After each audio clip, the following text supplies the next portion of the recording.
আজকে হবে আমাদের সর্ষে ইলিশ। বাজার থেকে ইলিশ নিয়ে চলে আসা হয়েছে। এখানে হলুদ নুন দিয়ে ভালো করে এটাকে আমি মাখিয়ে নেব।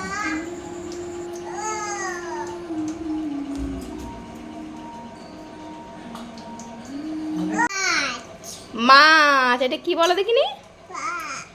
মাছ কে খাবে? অদ্দিকা খাবে। খাবে তুমি মাছ বাবু? কে খাবে? পুচিটা খাবে গো মাছ, পুচিটা খাবে।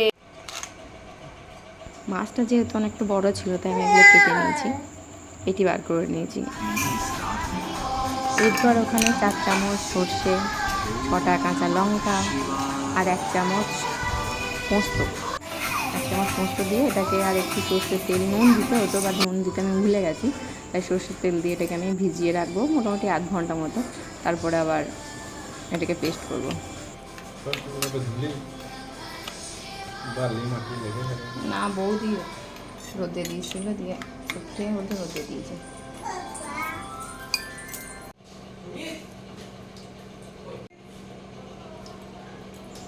এটাকে এবার আমি ভালো করে পেস্ট করে নেব।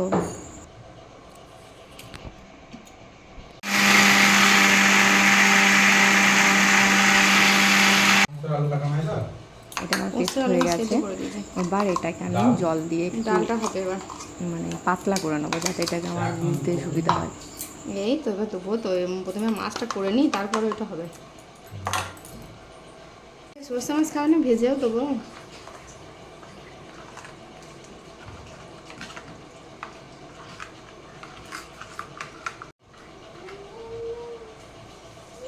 এটাকে এবার আমি ছেঁকে নেব, যেহেতু এটাকে আমাকে এই যে কালো কালো এগুলো আছে এগুলো তুলে দিলে একটু বেশি ভালো হয়, সুন্দর খেতে হয়। তো এটাকে আমি ভালো করে ছেঁকে ছেঁকে বের করব পিউরিটা।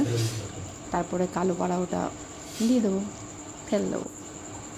ফেলে দেবো না, অ্যাকচুয়ালি আমাদের বাড়িতে গরু আছে, এটাকে আমি গরুকে দেবো।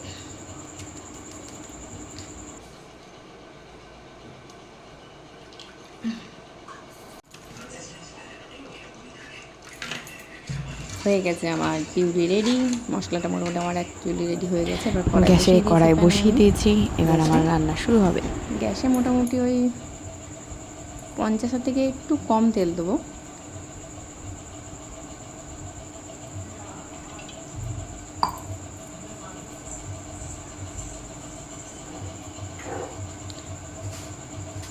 তেলটা একটু গরম হয়ে গেলে এতে একটু কালো জিরার ফোড়ন,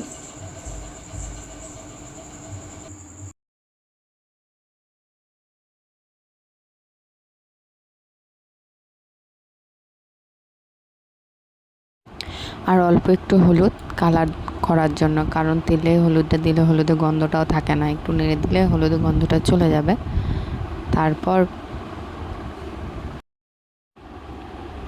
এরপর যে পিউরিটা করে রেখেছিলাম সেটা এবার গরম তেলের মধ্যে দিয়ে দেবো। তারপর একটু হালকা নাড়াচাড়া করব।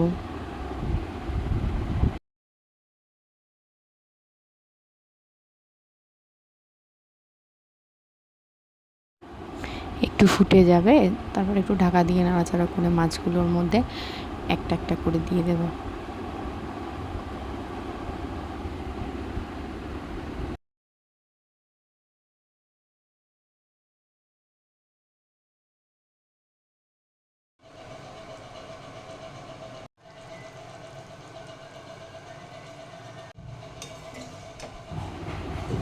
এরপর একটু মাছটাকে আমি